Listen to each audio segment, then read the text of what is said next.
Tinawag ni Vice President Sara Duterte na may isa na namang fishing expedition laban sa kanya matapos siyang sampahan ng mga reklamo.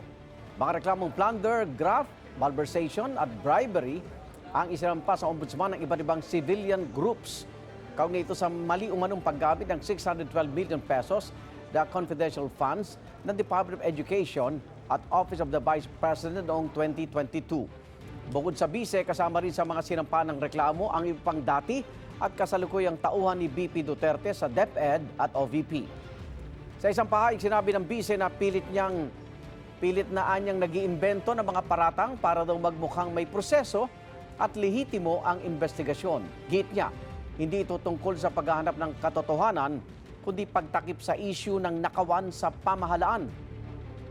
Dati na ginit ng bise na walang maling paggamit sa confidential funds ng kanyang opisina.